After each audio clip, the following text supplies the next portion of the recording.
Indonesia. Ku berdoa Indonesia, penuh kemuliaan-Mu Indonesia, bagi kemuliaan-Mu. Ya Allahku, nyatakan kemuliaan-Mu. Ya Allahku, nyatakan curahan kuasa-Mu di tanah tercinta, negeriku Indonesia. Ku berdoa Indonesia, penuh kemuliaan-Mu Indonesia, bagi kemuliaan-Mu. Ketika darahku menetes karena goresan kecil, ketika peluhku mengalir karena ragaku yang letih, ketika ragaku rebah karena tak ada rasa, ketika senyumku berubah menjadi tangisan karena tak sanggup menahan beban, ketika pandemi membuat semuanya sepi, kata-kata maki terus menghiasi, tiada yang tahu kapan semua ini akan diakhiri. Ketika mentari seakan-akan selalu terbenam tanpa diketahui kapan terbitnya. Ketika api yang menyala namun terasa dingin. Ketika sumbu yang pudar nyalanya sedikit lagi padam. Namun aku tak akan membuat diriku lemah, karena lemah adalah milik orang terjajah. Merah putih kini ada dalam genggamanku. Terjajah adalah masa laluku, namun merdeka adalah masa depanku. Para pejuang adalah teladan dalam menghadapi gempuran yang berdatangan. Semuanya bertahan karena merah putih telah mendarah daging. Hidupku, hidupmu, hidup kita adalah mutiara yang harus terbebas dari cangkang, agar cahaya kebebasan dan kemerdekaan bersinar di antara bangsa-bangsa. Pandemi tidak akan lucuti, bahkan menghabisi bangsaku. Ya Allahku, nyatakan kemuliaan-Mu. Ya Allahku, nyatakan curahan kuasa-Mu di tanah tercinta, negeriku Indonesia. Ku berdoa Indonesia, penuh kemuliaan-Mu Indonesia, bagi kemuliaan-Mu Indonesia, bagi kemuliaan-Mu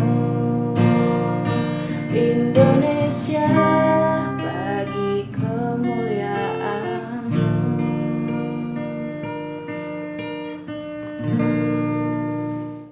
Salib dan merah putih. Perjuanganku lebih mudah karena melawan penjajah. Namun, perjuangan kalian akan lebih sulit karena melawan bangsa sendiri. Itu adalah sebuah kutipan narasi asli pidato Insinyur Soekarno saat Hari Pahlawan tanggal 10 November tahun 1961. Dulu ketika membaca kutipan ini, saya lalu merenung, kira-kira apa maksud Bung Karno dengan kutipan ini? Bukankah melawan penjajah jauh lebih sulit karena harus berhadapan dengan bangsa yang kuat, canggih, dan harus mengorbankan nyawa? Kalau bangsa sendiri kan tahu sama tahu. Jadi semuanya bisa diselesaikan secara damai. Tapi itu pandangan saya dulu. Namun dengan melihat situasi Indonesia sekarang ini, saya mulai mengiyakan apa yang dikatakan oleh Bung Karno di atas. Upaya memecah belah bangsa muncul dari dalam bangsa sendiri. Berbagai upaya untuk memecah belah bangsa dilakukan oleh kelompok-kelompok yang gelisah melihat rakyat Indonesia damai dan berpikiran maju. Perbedaan keyakinan, keberagaman suku, agama, dan budaya seringkali menjadi bahan dasar pembuatan roti perpecahan. Raginya adalah berita-berita hoaks, provokasi, ujaran kebencian yang membuat roti perpecahan semakin mengembang dan besar. Ketika melawan penjajah, bangsa kita bersatu dan solider sesama anak bangsa sehingga kita kuat. Persatuan yang membuat kita kuat. Namun ketika musuh dari dalam bangsa sendiri, ini ibaratnya musuh dalam selimut yang tidak kelihatan secara kasat mata, namun bisa memecah bangsa dari dalam. Politik adu domba seperti hidup kembali. Hal ini mengingatkan kita akan strategi perang Julius Caesar, Divide et Impera, yang artinya bagi-bagilah dan kuasailah, yang juga diadopsi oleh VOC ketika menjajah Indonesia. Hal ini tentu sangat menyakitkan. Musuh dari dalam negeri sendiri lebih sulit terdeteksi. Mana kawan dan mana lawan. Sepintas kelihatan baik dan mengatasnamakan rakyat. Namun ternyata ada kepentingan pribadi atau golongan yang terselip. Lalu poin menarik apa yang baik kita renungkan sebagai orang Kristiani dan sebagai warga negara yang baik terkait dengan persatuan bangsa? Salib dan merah putih. Sepintas muncul pertanyaan, apa kaitan antara keduanya? Apakah semata-mata simbol religius dan nasionalis? Salib dan merah putih tidak memiliki kaitan langsung. Namun jika kita menarik benang merah antara salib dan merah putih, ada beberapa kemiripan yang muncul, yaitu kata pengkhianatan, perjuangan, pengorbanan, dan kemerdekaan. Pertama ada pengkhianatan. Dalam cerita tentang salib, Yesus dikhianati oleh muridnya sendiri, yaitu Yudas Iskariot karena alasan materi. Dalam sejarah Indonesia, banyak pengkhianat-pengkhianat bangsa yang bekerja sama dengan penjajah dengan iming-iming materi dan kekuasaan. Benih-benih pengkhianatan masih dapat kita rasakan saat ini. Hal yang paling menyedihkan tentang pengkhianatan adalah bahwa hal itu tidak pernah datang dari musuh. Kedua, ada perjuangan. Dalam memikul salib, Yesus berjuang antara hidup dan mati. Bahkan sampai jatuh berkali-kali karena menderita fisik dan batin karena ditinggalkan oleh orang-orang terdekatnya. Namun Yesus tetap bangkit karena ia memiliki tujuan luhur untuk menyelamatkan manusia. Dalam perjuangan untuk mengibarkan merah putih, para perjuang bangsa rela bertaruh nyawa, mengalami kelaparan, disiksa, ditawan, dan berani melawan dengan senjata tradisional. Semangat cinta tanah air yang terus membakar jiwa dan raga para pejuang. Yang ketiga ada pengorbanan. Dalam cerita tentang salib, Yesus mengorbankan segalanya. Nama baik, harkat, dan martabat, bahkan yang paling besar adalah mengorbankan nyawanya. Karena cinta yang sejati adalah ketika seseorang mau memberikan nyawanya untuk sahabatnya. Dalam cerita perjuangan merah putih, para pahlawan mengorbankan nyawanya, keluarganya, harta miliknya demi Indonesia yang berdaulat. Dan yang terakhir ada kemerdekaan. Dalam cerita tentang salib, wafat Yesus disalib untuk memerdekakan manusia dari belenggu dosa. Yesus hanya wafat sekali untuk menembus dosa-dosa manusia. Dan dalam cerita merah putih, para pahlawan berjuang untuk menjadi bangsa yang merdeka di tanah air sendiri. Lalu apa relevansi antara salib dan merah putih dalam kehidupan berbangsa kita saat ini? Ketika melihat salib, hati kita akan terhenyuh, sedih, meneteskan air mata, dan kita dikuatkan bahwa ada pribadi yang rela berkorban untuk menyelamatkan manusia. Kita disatukan sebagai anak-anak Allah. Dan ketika melihat merah putih berkibar serta diiringi dengan nyanyian Indonesia Raya, kita akan merasa terharu, menangis, mengingat jasa-jasa pahlawan yang telah berjuang, namun sekaligus membangkitkan gelora dalam diri kita untuk cinta tanah air dan berani membela negara kita. Kita telah dipersatukan oleh merah putih. Salib dan merah putih selalu mengingatkan kita akan identitas kita sebagai orang Kristiani dan sebagai warga negara Indonesia. Belum lama ini kita seluruh rakyat Indonesia bersuka cita karena akhirnya merah putih dapat berkibar dengan gagahnya di Olimpiade Tokyo karena perolehan emas dari cabang badminton ganda putri, yaitu Grecia Poli dan Apriani Rahayu. Semua rakyat Indonesia bersatu. Semua mengucap syukur dan semua rakyat Indonesia bangga akan merah putih. Dan lalu bagaimana seharusnya kita bersikap sebagai orang Katolik dan sebagai orang Indonesia? Monsinyur Sugio Pranata pernah mengatakan, 100% Katolik, 100% Indonesia. Hal ini tentu tidak dimaksudkan bahwa kita memiliki kepribadian ganda, atau tidak juga diartikan bahwa mengkatolikan Indonesia atau mengindonesiakan Katolik. Ungkapan Monsinyur Sugio Pranata mengingatkan kita akan sabda Yesus, berikanlah kepada Kaisar apa yang menjadi hak Kaisar, dan kepada Allah apa yang menjadi hak Allah. Dengan kata lain, kita hendaknya menjadi orang Katolik sejati dan menjadi warga negara yang sejati. John F. Kennedy juga pernah berkata, jangan pernah tanyakan apa yang dapat negara berikan kepadamu, tetapi tanyakanlah apa yang bisa kamu berikan untuk negara.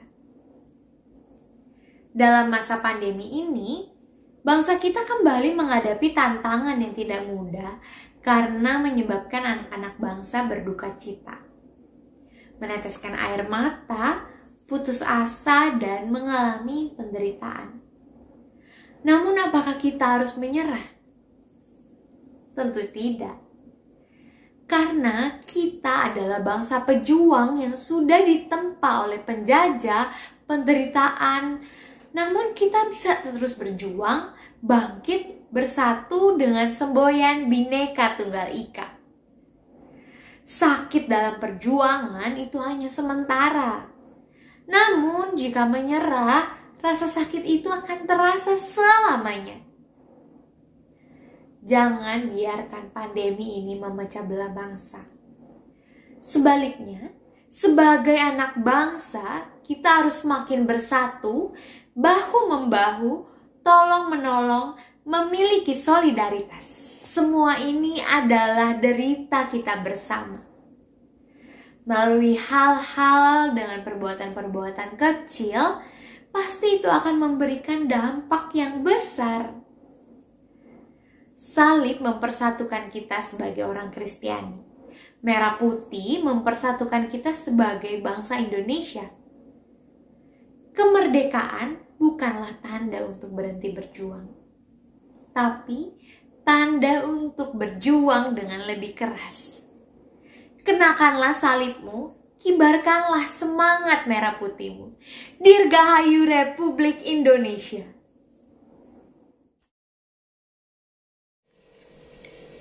Ya Allah, Tuhan yang Maha Penyayang, beri kami petunjuk-Mu agar peringatan proklamasi kemerdekaan ini bisa menjadi momentum merekatkan kesatuan dan persatuan.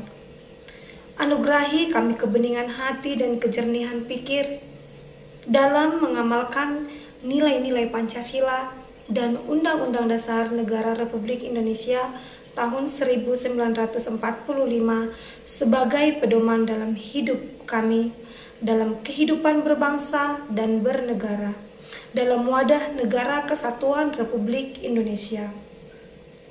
Ya Allah, Tuhan yang Maha Pemurah, negeri ini punya cita. Mudahkanlah dalam menggapainya. Hindarkanlah Nusantara kami dari bencana dan marabaya. Angkatlah pandemi COVID-19 ini agar kami dapat kembali beraktivitas normal. Teguhkan rasa cinta tanah air. Tumbuh suburkan tenggang rasa, solidaritas antar sesama, dan gotong royong dalam membangun bangsa ini. Sehingga Indonesia tangguh, Indonesia tumbuh, dapat diwujudkan segera. Ya Allah, Tuhan yang Maha Kuasa, jangan tinggalkan kami dalam kesendirian dan ketidakberdayaan.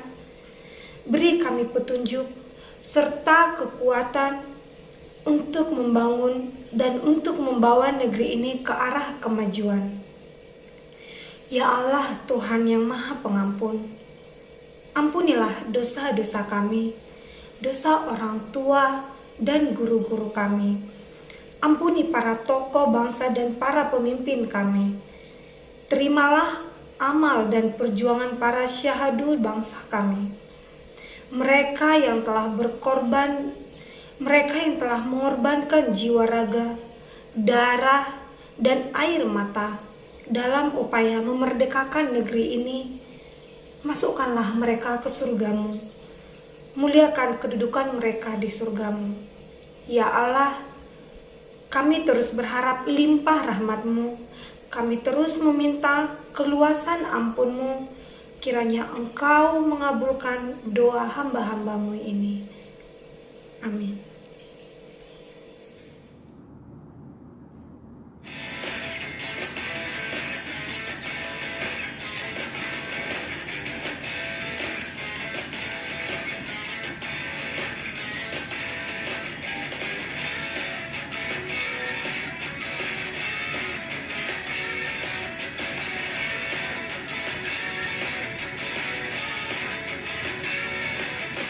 Biar saja ku tak sehebat matahari, tapi selalu ku coba tuh menghangatkanmu. Biar saja ku tak sekedar batu karang, tapi selalu ku coba tuh melindungimu.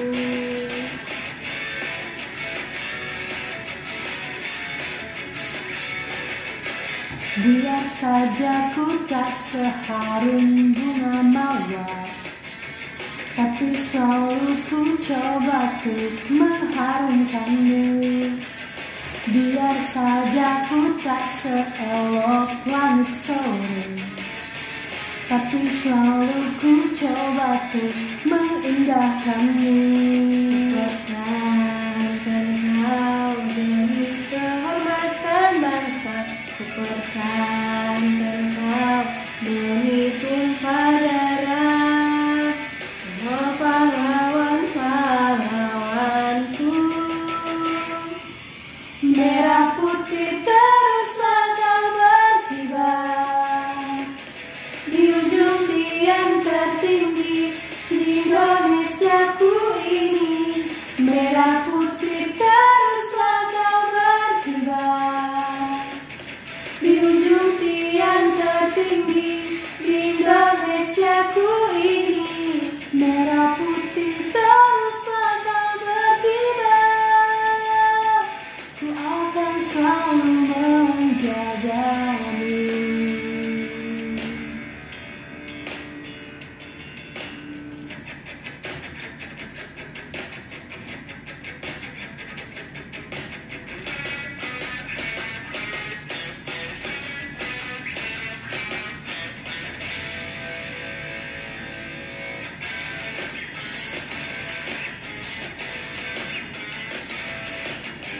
Biar saja ku tak seharum bunga mawar, tapi selalu ku coba tuh mengharumkanmu.